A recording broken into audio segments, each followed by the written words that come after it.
नमस्कार दोस्तों। तो नॉलेज की आज की सीरीज़ में हम बात करेंगे फर्स्ट वर्ल्ड वॉर यानी पहले विश्व युद्ध के। पहले विश्व युद्ध को द ग्रेट वॉर भी कहा जाता है। इसे द ग्रेट वॉर इसलिए कहते हैं क्योंकि जब ये युद्ध हुआ उससे पहले इतना बड़ा युद्ध कभी नहीं हुआ था। इससे विश्व के लगभग तमाम देश इफेक्टेड थे। करोड़ों की संख्या में लोग मरे थे और अरबों का नुकसान हो चुका था। और क्योंकि ये पहला विश्व युद्ध था, दूसरा विश्व युद्ध अभी तक नहीं हुआ था, तब ये भी पता नहीं था कि दूसरा विश्व युद्ध होगा। इसलिए पहले विश्व युद्ध ऐसा नाम देने का कोई मतलब ही नहीं था। इसलिए उस टाइम उसको द ग्रेट वॉर कहा गया। बाद में जब दूसरा विश्व युद्ध हुआ तो द ग्रेट वॉर का नाम फर्स्ट वर्ल्ड वॉर रख दिया गया। पहला विश्व युद्ध 28 जुलाई 1914 में शुरू हुआ और 11 नवंबर 1918 में समाप्त हुआ। इसमें लगभग 1,70,00,000 से भी ज़्यादा लोग मारे गए और 2 करोड़ से भी ज़्यादा लोग घायल हुए। लेकिन प्रश्न ये उठता है कि आखिर पहला विश्व युद्ध हुआ क्यों? इसके पीछे कई कारण थे दोस्तों। हम एक एक करके वो सब कारण को जानेंगे और पहले विश्व युद्ध की शुरुआत से अंत तक हर एक बात, हर एक घटना इस सीरीज़ में आपके सामने प्रस्तुत करेंगे। तो आइए जानते हैं फर्स्ट वर्ल्ड वॉर। पहले विश्व युद्ध को अंजाम देने वाली कुछ घटनाएं पहले विश्व युद्ध के कुछ समय पहले घटी। हमें पहले विश्व युद्ध को विस्तार से समझने के लिए इतिहास के कुछ पन्नों को खोजना होगा। तो बात की शुरुआत होती है ऑस्ट्रिया हंगेरी से। ऑस्ट्रिया और हंगेरी ये दोनों देशों का नाम मैं एक साथ इसलिए ले रहा हूँ क्योंकि सन 1867 में ये दोनों देश एक दूसरे में विलय होकर एक राष्ट्र बन चुके थे और मूल ऑस्ट्रिया के फ्रांसिस जोसेफ इस महान राज्य के सम्राट थे और उनके वारिस फ्रांस कार्डिनाल इस राज्य के राजकुमार थे। तो बात है 28 जून 1914 की। रविवार का दिन था। ऑस्ट्रिया हंगेरी राज्य के सम्राट फ्रांसिस जोसेफ के वारिस और इस राज्य के राजकुमार फ्रांस कार्डिनाल की आयु उस समय 50 वर्ष थी। 28 जून 1914 के इस रविवार फ्रांस कार्डिनाल और उनकी पत्नी सोफी सारायेवो शहर जाने के लिए रवाना हुए। आज लगभग 100 साल बाद इस राज्य और उसके वारिस के नाम भले ही हमें अनजान लगे, लेकिन अगर इतिहास की दौर पकड़कर हम 100 साल पीछे चले जाएं, तो ये सब नाम हमारे सामने आना लाजमी है। तो आइए जानते हैं सारायेवो क्या है। सारायेवो दरअसल बोस्निया हर्जेगोविना नाम के लगभग 51,000 स्क्वायर किलोमीटर के विस्तार वाले देश का पाटनगर था। जैसे कि मैंने आपको पहले बताया कि सन 1867 में ऑस्ट्रिया और हंगेरी दोनों अलग अलग राज्य एक होकर एक देश बने। तो ऑस्ट्रिया हंगेरी के सम्राट फ्रांसिस जोसेफ ने 1908 में बोस्निया हर्जेगोविना नाम के इस लगभग 51,000 स्क्वायर किलोमीटर वाले राज्य को जीत लिया। तो अब कायदे से बोस्निया हर्जेगोविना ऑस्ट्रिया हंगेरी नाम के राज्य की सत्ता में आते थे और इस पूरी भूमि के राजा थे फ्रांसिस जोसेफ। और सारायेवो शहर जो बोस्निया हर्जेगोविना राज्य का पाटनगर था, अब वो ऑस्ट्रिया हंगेरी राज्य की जागीर है। तो इस पूरे एम्पायर के एकमात्र राजकुमार फ्रांस कार्डिनाल अपने ही राज्य के, बल्कि यूँ कहिए कि अपने जीते हुए राज्य के एक शहर सारायेवो जाने के लिए निकले। दरअसल राजकुमार के सारायेवो जाने से पहले उनके राज्य के गुप्तचरों ने उन्हें वहां ना जाने की चेतावनी दी थी। तो अब सवाल ये उठता है कि गुप्तचरों ने उन्हें उनके ही राज्य की मुलाकात लेने से क्यों रोका? तो बात साफ है दोस्तों। ऑस्ट्रिया हंगेरी के राजा फ्रांसिस जोसेफ ने जब 1908 में बोस्निया हर्जेगोविना नाम के देश को जीत लिया, तो अब बोस्निया हर्जेगोविना नाम के राज्य का अपना स्वतंत्र अस्तित्व मिट चुका था। वो पूरा का पूरा देश अब किसी और देश का गुलाम था। इस बात से नाखुश वहाँ के कई लोग क्रांतिकारी बन चुके थे। सारायेवो में इस क्रांतिकारियों ने अपना एक संगठन भी बनाया था जिसका नाम था ब्लैक हैंड। ये क्रांतिकारी फ्रांसिस जोसेफ के सामने आमने सामने की लड़ाई तो नहीं लड़ सकते थे, क्योंकि फ्रांसिस जोसेफ की सत्ता को ललकारने की उनमें हिम्मत नहीं थी। लेकिन ये क्रांतिकारी किसी तक की तलाश में थे और राजकुमार का सारायेवो जाना उनके लिए ये बहुत बड़ी तक थी। तो इस प्रकार फ्रांसिस जोसेफ के वारिस और पूरे राज्य के राजकुमार की जान को सरायवो में क्रांतिकारियों से खतरा था। जब राजकुमार को उनके गुप्तचरों द्वारा ये चेतावनी दी गई कि वहां मत जाइए, तो उन्होंने उनकी बात ये कहकर टाल दी कि मेरी जान तो हमेशा खतरे में रहती है, हमें ईश्वर पे भरोसा करना चाहिए। दरअसल आगे भी 3 बार राजकुमार को मारने के विफल प्रयास हो चुके थे। तीनों बार उनका बचाव हुआ था। शायद इन घटनाओं ने उन्हें नसीब में मानने वालों में से एक बना दिया था। तो इस 50 साल के राजकुमार ने अगर अपने गुप्तचरों की बात मानकर सरायवो जाने का निर्णय न लिया होता, तो आज हम दुनिया जैसी देख रहे हैं शायद वैसी न होती। पहले विश्व युद्ध ने पूरी दुनिया के भौगोलिक, सामाजिक, राजकीय और आर्थिक हर पहलू को बदल दिया है। पहले विश्व युद्ध में और उसके बाद भी कई ऐसी घटनाएं घटी जिसने आज की दुनिया को जन्म दिया। तो लगभग 100 साल पहले हुआ विश्व युद्ध पूरे विश्व को बदलने वाला एक गेम चेंजर बना। तो इस तरह राजकुमार अपने गुप्तचरों की बात न मानकर ऐसे तंग वातावरण में सरायवो शहर अपनी पत्नी को लेकर पहुंचे। दिन था 28 जून 1914, रविवार का दिन था। सरायवो में एक शाही ट्रेन रुकी जिसमें से ये दोनों दंपति बाहर निकले। सुबह के लगभग 9:45 बज चुके थे।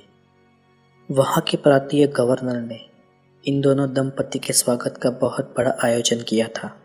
रेलवे स्टेशन पे स्वागत की इस औपचारिकता को खत्म कर लगभग 6 मोटर कार इस शाही दंपति को लेकर सरायवो के टाउन हॉल की तरफ चल पड़ी। टाउन हॉल में शहर के कई और बड़े लोगों ने इन दोनों दंपति के लिए विविध कार्यक्रम रखे थे। तो टाउन हॉल जाने वाले इन 6 मोटर कारों में कई मोटर कारें खुली छत वाली थी। राजकुमार और उनकी पत्नी सोफी, वे दोनों ही खुली छत वाली मोटर कार में बैठे हुए थे। कारों का काफिला आगे बढ़ा। रोड के एक तरफ बड़ी बड़ी बिल्डिंगें थी और एक तरफ कैनाल थी। कैनाल के आगे एक मोड़ था और मोड़ के पार एक पुल को क्रॉस करके आगे बढ़ना था। रेलवे स्टेशन से लेकर ये पूरे रोड पर बहुत सारे लोग इन दोनों दंपति को देखने के लिए आए थे और बहुत ही ज़्यादा भीड़ जमा हुई थी। इस भीड़ में कई क्रांतिकारी भी थे जो आज राजकुमार का काम तमाम करने के लिए वहां आए थे। आगे मोड़ आने की वजह से इन सारी मोटर कारों की गति धीमी हुई। इस तक का फायदा उठाते हुए उस भीड़ में शामिल एक क्रांतिकारी ने अपनी जेब से एक बम निकाला और खुली छत वाली राजकुमार की मोटर कार पे फेंका। लेकिन इस बार भी देखिए दोस्तों क्या हुआ। बम गाड़ी की बोनेट से टकराते हुए पीछे की ओर गिरा और बहुत बड़ा धमाका हुआ। बम फूटते ही उस बम फेंकने वाले शख्स ने अपनी जेब में से साइनाइड की गोली निकाली और खा ली और उसके बाद वो पुल से नीचे गिर गया। लेकिन जहर धीमा साबित हुआ और कैनाल में ज़्यादा पानी भी नहीं था। इस वजह से वो शख्स बच गया और उसको उसी समय गिरफ्तार कर लिया गया। इधर राजकुमार फ्रांस कार्डिनाल ने अपने ड्राइवर को मोटर रोकने का इशारा किया। वो मोटर में से उतरे। उन्होंने उतर कर पीछे देखा तो उनके पीछे की गाड़ी के 2 अफसरों को ईजा हुई थी और उनके पीछे करीब 10-12 लोग बहुत गंभीर रूप से घायल हुए थे। राजकुमार ने अपने साथ खड़े अफसरों को कहा कि उनको जल्द से जल्द हॉस्पिटल पहुंचाया जाए और कुछ समय के बाद राजकुमार अपने काफिले को लेकर टाउन हॉल की ओर आगे बढ़े। जब वो टाउन हॉल पहुंचे तो वो बहुत ही गुस्से में थे। उन्होंने वहां मौजूद नगर के कुछ अफसरों और अग्रणियों को कहा कि मैं यहाँ शुभेच्छा के लिए आया हूँ और मुझ पर यहाँ बम फेंका जा रहा है। वहाँ पर होने वाले कार्यक्रमों में उनको कोई रुचि नहीं थी। उन्होंने बीच में ही कार्यक्रम स्थगित कर दिए और बम धमाके में हुए घायल लोगों की खबर पूछने के लिए खुद को और उनकी पत्नी को हॉस्पिटल ले जाने का आदेश दिया। दरअसल उनकी पत्नी सोफी बम धमाके से हुए हादसे की वजह से बहुत घबरा गई थी। वो अब अपने पति के साथ रहना चाहती थी, इसलिए फर्डिनांड के काफिले के साथ वो भी हॉस्पिटल जाकर इजाग्रस्तों को देखना चाहती थी। तो फर्डिनांड और उनकी पत्नी सारे कार्यक्रमों को स्थगित कर मिलिट्री हॉस्पिटल की तरफ बढ़े। उनके साथ अभी भी वही काफिला और वही मोटर कारें थी। इस बार राजकुमार और उनकी पत्नी तीसरे नंबर की खुली छत वाली मोटर कार में बैठे थे। टाउन हॉल से मिलिट्री हॉस्पिटल जाने का रास्ता वही था जहां से वो पहले आए थे। इस रास्ते पर अभी भी भीड़ मौजूद थी। इस भीड़ में अभी भी 6 सशस्त्र क्रांतिकारी भी मौजूद थे। कार्डिनाल की मोटर कार आती देख और जहां पर उनकी मोटर कार की गति धीमी हुई, उस तक का पूरा फायदा उठाते हुए उनमें से एक क्रांतिकारी गेवरिलो प्रिंसिप, जो उम्र 19 साल का था, उसने मौका देखते ही अपनी पिस्तौल निकाली और राजकुमार की गाड़ी की ओर बढ़ा और एक के ऊपर एक फायरिंग शुरू कर दी। उनमें से एक गोली राजकुमार फ्रांस कार्डिनाल के गले पे लगी और वो पीछे की ओर गिर पड़े। उनकी पत्नी सोफी को पेट में गोली लगी, लेकिन कुछ समय तक उनको गोली का अनुभव नहीं हुआ। कुछ समय बाद उनको संवेदना होने लगी और वो पति के पाँव में ही गिर पड़ी। इस बीच अचानक ड्राइवर ने गाड़ी रोकी और उसने फ्रांस कार्डिनाल के गले पर अपना रुमाल बांधा, लेकिन तब तक बहुत देर हो चुकी थी। अब फ्रांस कार्डिनाल और उनकी पत्नी सोफी दोनों की ही मृत्यु हो चुकी थी। दोनों मृतदेहों को लश्करी सलामी देने के बाद साराएवो से वियना भेजा गया। राजकुमार फ्रांस कार्डिनाल की हत्या का यह किस्सा बहुत ही ट्रेजिक था और बेशक इसकी असर पूरे यूरोप में होने वाली थी, लेकिन इसका महत्व इतना भी नहीं था कि वो पूरी दुनिया में ऐतिहासिक पलटवार कर दे। लेकिन फिर भी पिछले 100 सालों में हुए विश्व के परिवर्तन का कारण ये किस्सा बना। एक और नई बात इसके लिए कारण बनी।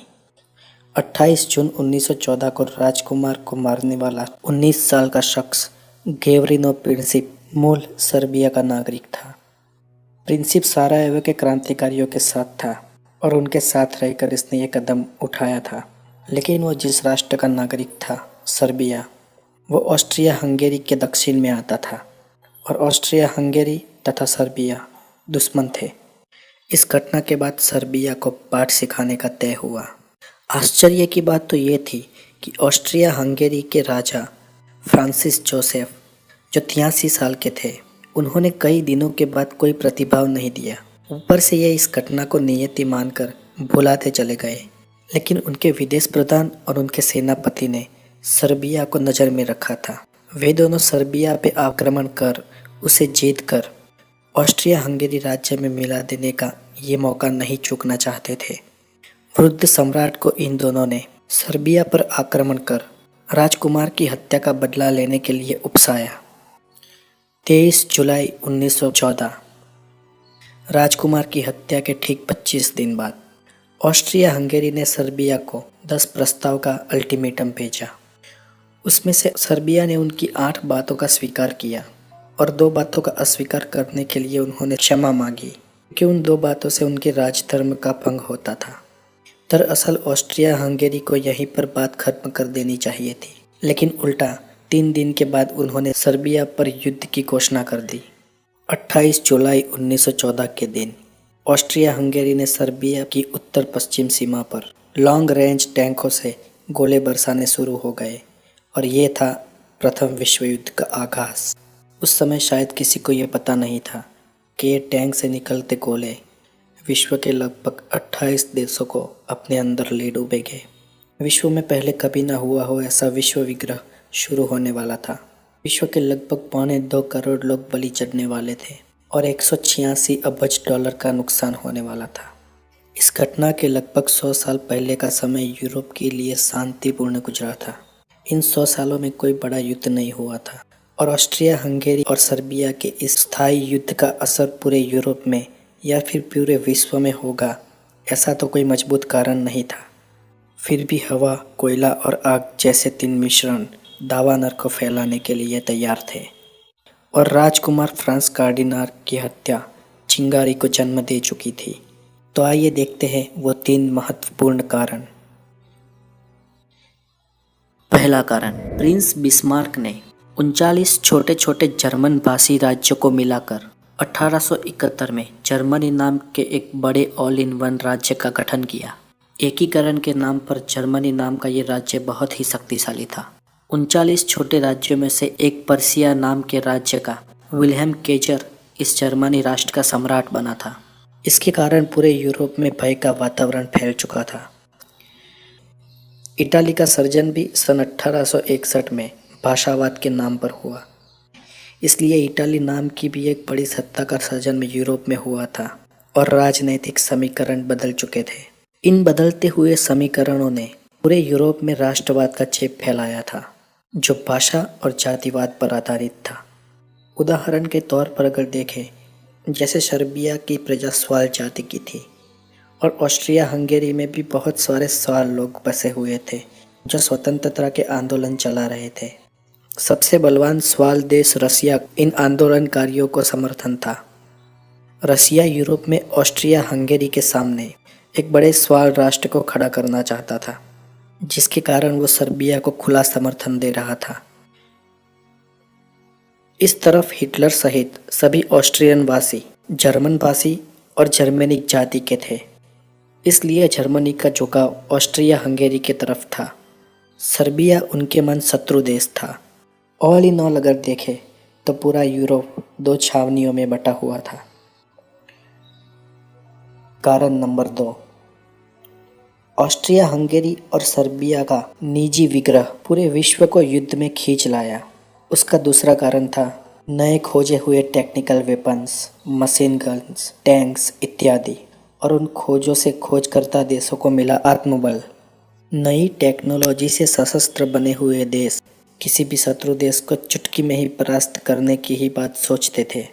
एक और शस्त्र था फाइटर प्लेन, जो 1903 में खोजे हुए राइट्स ब्रदर्स के अहिंसक प्लेन की हिंसक कॉपी था। जर्मनी के एंथनी फोरक नाम के इंजीनियर इस फाइटर प्लेन के शोधक थे। जर्मनी के बाद ब्रिटेन और फ्रांस भी अपने देश के लिए ऐसे फाइटर प्लेन बना चुके थे। इन तीनों देशों को अपनी खोजी हुई नई टेक्नोलॉजी पे बहुत गर्व था। लड़ाई के लिए यूरोपीय देशों को और ज़्यादा बल देने वाली नई तकनीकी खोज थी सबमरीन। परंपरागत तौर पर समुद्र पे ब्रिटेन की सत्ता थी। ब्रिटेन के अश्वमेघ जहाज को चैलेंज करना किसी देश के बस की बात नहीं थी, लेकिन 21वीं सदी की शुरुआत में हुई नई खोजों ने अब समय को बदल दिया था। इधर जर्मनी भी समुद्री ताकत में ब्रिटेन के बराबर बन चुका था। दोनों देशों में मानो होड़ सी मची हो। महासागरों पर ब्रिटेन की मोनोपोली जर्मनी हमेशा के लिए मिटा देना चाहता था। लड़ाई को और ज़्यादा तुल देने वाला और एक हथियार था मशीन गन। इसके पहले हुई लड़ाइयों में बोल्ट एक्शन राइफल का इस्तेमाल किया जाता था। तब एक एक ट्रिगर दबाने से एक एक बुलेट ही छूट सकती थी, लेकिन 1883 में हिराम मैक्सिम नाम के अमेरिकन ने पहली मशीन गन बनाई।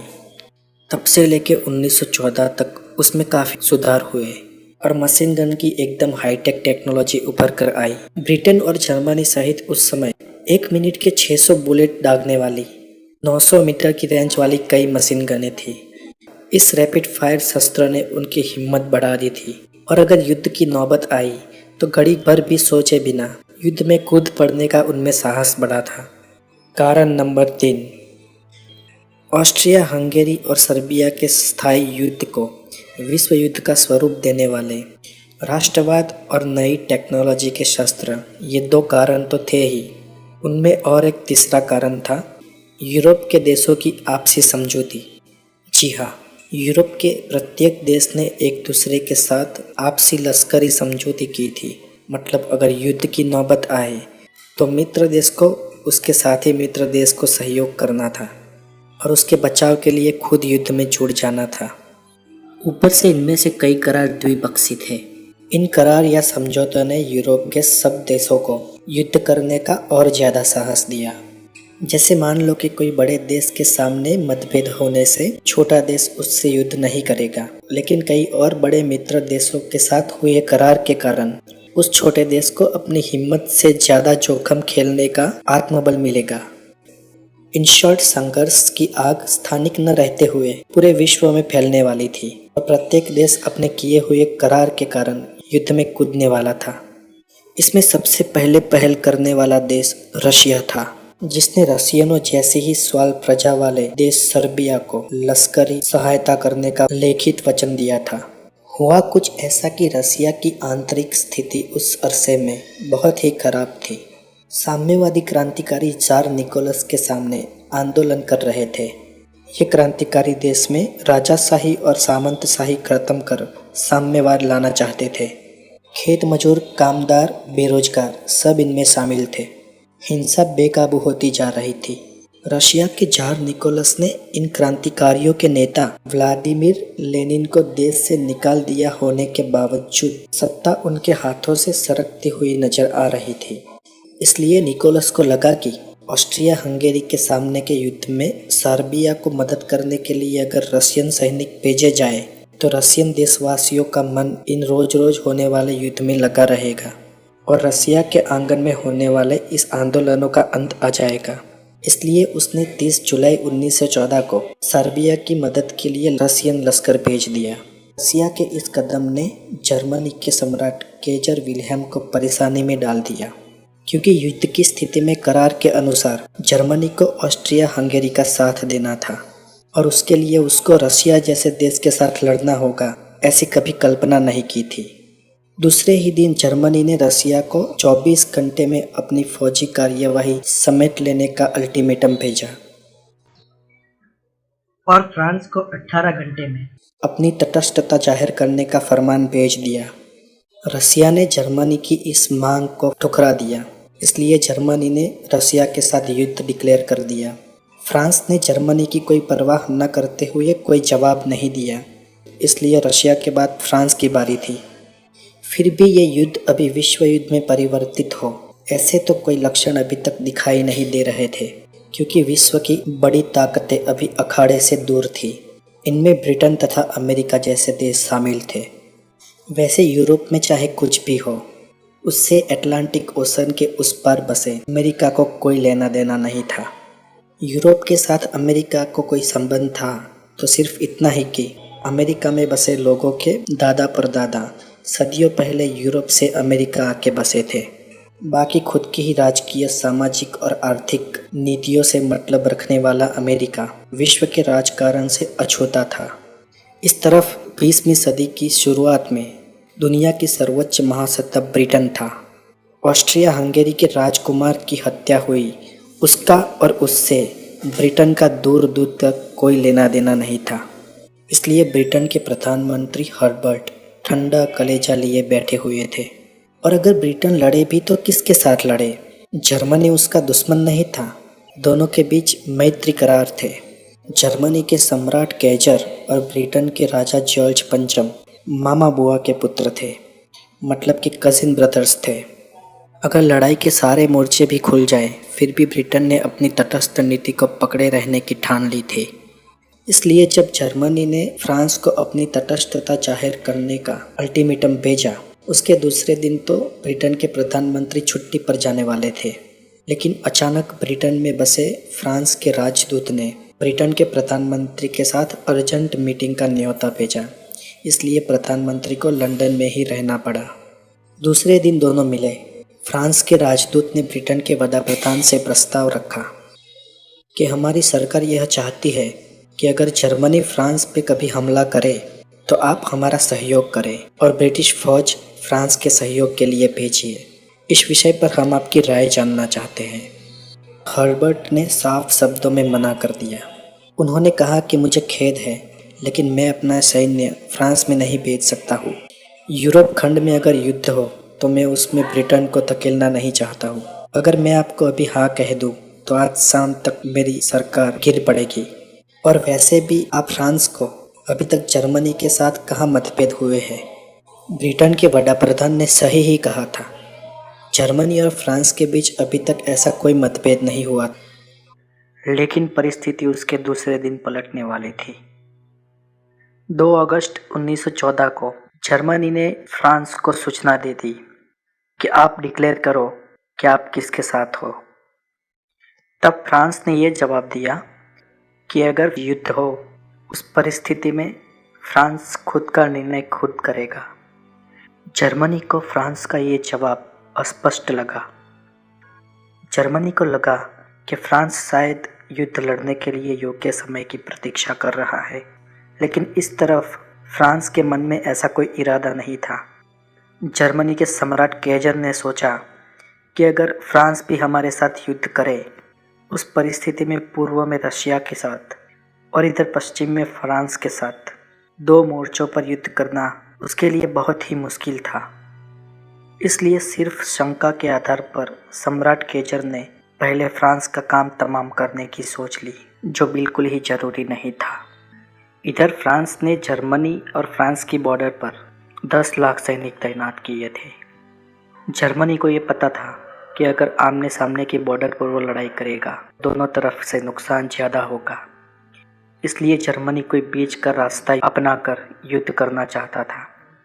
इधर नक्शे में देखिए, जर्मनी और फ्रांस की बॉर्डर के उत्तर छोर पर बेल्जियम नाम का छोटा सा देश है। जर्मनी के सम्राट केजर ने सोचा कि अगर वो अपनी सेना बेल्जियम के थ्रू फ्रांस में भेजे तो यहाँ पर फ्रांस बॉर्डर पे अपनी सेना तैनात की है ऐसे भ्रम में रहेगा, और इधर जर्मन सेना बेल्जियम के थ्रू उनके घर में घुसकर उन पर हमला कर देंगी। इसलिए दूसरे ही दिन जर्मनी के सम्राट केजर ने बेल्जियम के राजा अल्बर्ट को संदेश भेजा कि आप अपने देश के लैंड हमें फ्रांस में घुसने के लिए यूज़ करने दीजिए।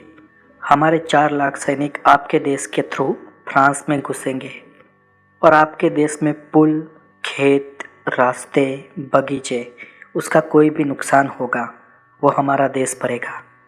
लेकिन अल्बर्ट ने मंजूरी नहीं दी। बेल्जियम के राजा अल्बर्ट ने यह सोचा कि जर्मनी के पास 45 लाख का सैन्य है और उसमें से जर्मनी चाहता है कि 4 लाख सैनिक बेल्जियम के थ्रू फ्रांस में घुसेंगे।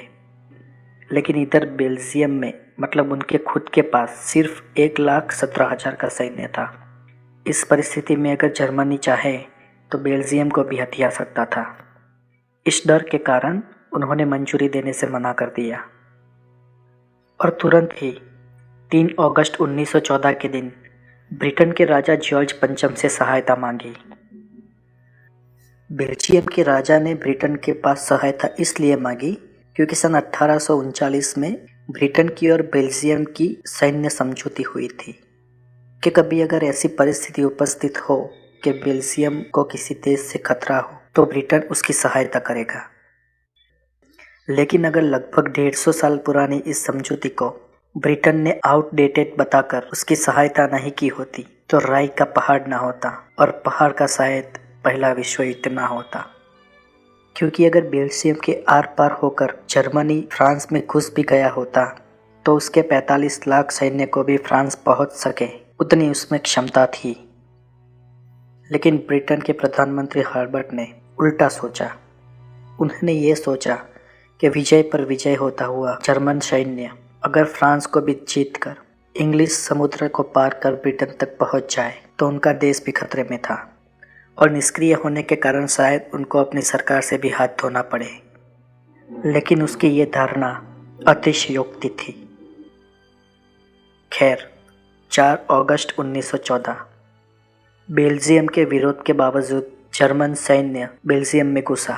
उसी दिन संधि के कारण ब्रिटेन ने भी जर्मनी के साथ युद्ध की घोषणा कर दी। इस घोषणा के साइड इफ़ेक्ट्स बहुत ही भयानक पुरवार होने वाले थे, क्योंकि ब्रिटेन की इस घोषणा के बाद जहाँ जहाँ पर ब्रिटिश राज्य था वो देश जैसे कि Bharat, Australia, New Zealand, south Africa, Egypt, Canada, ये सारे देशों की सेनाएं भी ब्रिटिश सरकार के लिए युद्ध लड़ने वाली थी, जिनमें सबसे बड़ा सैन्य था भारत देश का। ब्रिटिश राज के लिए युद्ध लड़ने के लिए भारत की महाकाय सेना में से कुछ टुकड़ियां यानी कि कुल 8,50,000 सैनिक जहाज में युद्ध लड़ने के लिए ब्रिटेन भेजे गए। इधर ईरान, इराक, तुर्की, इजिप्ट, इन सब देशों में उस समय बड़ी गाड़ियां या जीप, मोटर गाड़ी वो सब नहीं था, इसलिए ऊंची जाति के कुछ अश्व और भारत में से कई ऊंट ले जाए गए। इस युद्ध में लगभग 80,000 भारतीय सैनिक मरने वाले थे, 60,000 से भी ज़्यादा सैनिक घायल होने वाले थे। 3,000 घोड़े, 65,000 खच्चर, 11,000 ऊंट और 5,000 बैल की भी बलि चढ़ने वाली थी। लेकिन दुख और अफसोस इस बात का था कि ये सब बलिदान भारत के लिए नहीं, लेकिन भारत को गुलाम बना देने वाले ब्रिटिश राज्य के लिए था। इधर यूरोप में 4 अगस्त के दिन जब ब्रिटेन ने युद्ध की घोषणा की तो एक के बाद एक सारे देश युद्ध में कूद पड़े। अगस्त 6 के दिन ऑस्ट्रिया हंगेरी ने रसिया के सामने, अगस्त 8 के दिन सर्बिया के मित्र देश मोंटेग्रो ने ऑस्ट्रिया हंगेरी के सामने, 9 अगस्त के दिन फ्रांस ने भी ऑस्ट्रिया हंगेरी के सामने, 12 अगस्त के दिन ब्रिटेन ने ऑस्ट्रिया हंगेरी के सामने और मोंटेग्रो ने जर्मनी के सामने, 23 अगस्त के दिन जापान ने भी जर्मनी के सामने, उसके 2 दिन बाद 25 अगस्त के दिन ऑस्ट्रिया हंगेरी ने जापान के सामने युद्ध की घोषणा कर दी। ऐसे देखें तो 1 महीने से भी कम समय में कुल 9 देशों ने एक दूसरे के सामने युद्ध का बिगुल बजा दिया। और अगर ब्रिटिश राज्य के भारत, ऑस्ट्रेलिया, न्यूजीलैंड, कनाडा जैसे देश गिने जाए तो कुल 28 देश युद्ध में कूद पड़े। इनमें से गौर करने वाला देश था अमेरिका। अमेरिका को यूरोपियन देश से या उनमें होने वाले युद्ध से कुछ लेना देना नहीं था। फिर भी कुछ विचित्र कारण बने जिनके लिए अमेरिका की भी युद्ध में शामिलियत हो गई।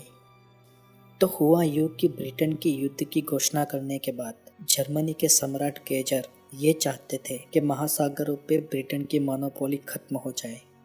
इसलिए सम्राट केजर ने अपने देश की सबमरीन को अटलांटिक ओशन में काम पे लगा दिया। जर्मनी की सबमरीन्स ब्रिटेन के मालवाहक जहाज, खाने पीने और साधन सामग्री को लाने ले जाने वाले जहाज तथा युद्ध जहाजों को टारगेट बनाना शुरू कर दिया। इतना ही नहीं, जर्मन सबमरीन्स ने ब्रिटेन के पैसेंजर जहाजों को भी नहीं छोड़ा। इस घटना के बाद ब्रिटेन के प्रधानमंत्री ने अमेरिका के प्रमुख वुडो विल्सन से सहायता मांगी, लेकिन अमेरिका के प्रेसिडेंट वुडो विल्सन ने मना कर दिया क्योंकि वो अमेरिका को यूरोप में होने वाले इस युद्ध में शामिल करना नहीं चाहते थे और वो इनके देश के हित में भी नहीं था। लेकिन अमेरिका को ठेस पहुंचा देने वाली घटना 7 मई 1915 के दिन घटी। जर्मन सबमरीन ने ब्रिटेन के एक बड़े पैसेंजर जहाज को नष्ट कर दिया, जिनमें मौजूद 1198 लोग मारे गए, जिनमें से 128 अमेरिकी नागरिक थे। अमेरिका को युद्ध में कूद पड़ने का ये योग्य कारण था, लेकिन जर्मन सम्राट केजर ने अमेरिका से माफ़ी मांगी और अंधाधुंध छापेमारी कर जहाज को आगे टारगेट नहीं बनाया जाएगा ये प्रॉमिस किया। तो इसलिए अमेरिका ने यहाँ पर कोई विपरीत प्रतिक्रिया नहीं दी और बात का अंत आ गया। यहाँ पर जर्मनी ने अमेरिका को दिए प्रॉमिस जो अंधाधुंध जहाजों पर छापेमारी नहीं होगी। इसका ये मतलब होता था कि जर्मनी पहले चेक करेगा कि उनमें अमेरिकी नागरिक तो नहीं है और उसके बाद हमला करेगा। इधर जर्मनी की ये नीति के कारण जर्मनी को ही मार पड़ी, क्योंकि जब जर्मनी ये पुष्टि करने की कोशिश करता था कि जहाज में अमेरिकी नागरिक है या नहीं, उससे पहले तो ब्रिटिश सैनिक जर्मनी पर ही हमला कर देते थे और इसके कारण जर्मनी की कई सारी सबमरीन्स डुबा दी गई और जर्मनी को अपने कई सारे युद्ध जहाज तथा सबमरीन्स का नुकसान हुआ। इधर इन नीति के कारण जर्मनी को बहुत ही नुकसान भुगतना पड़ रहा था। ब्रिटेन के समुद्र में नाकाबंदी करने वाला जर्मनी का प्लान फ्लॉप होता नजर आ रहा था। समुद्री युद्ध जीतने के लिए जर्मनी की नेवी को खुली छूट देने की जरूरत थी, लेकिन अगर जर्मनी खुली छूट दे और जर्मन सबमरीन फिर से अंधाधुंध फायरिंग करना शुरू कर दे तो उसमें अमेरिकी जहाज़ों को या अमेरिकी नागरिकों को भी मारे जाने की संभावना तो थी ही। और अगर इस बार भी अमेरिकी नागरिक मर गए तो अमेरिका शांत रहने वाला नहीं था। अमेरिका उसके बाद जर्मनी को सबक सिखाने के लिए अपना शक्तिशाली सैन्य यूरोप की धरती पर उतारे, वो बिल्कुल ही संभव था। तो जर्मनी के लिए ये एक धर्म संकट जैसा था और इस संकट के निवारण के लिए जर्मनी के सम्राट केजर ने उपाय ढूंढ लिया था। उपाय ये था कि अमेरिका को उसकी घरेलू लड़ाई में ही उलझाया जाए। इसके लिए जर्मनी ने मैक्सिको को उकसाया।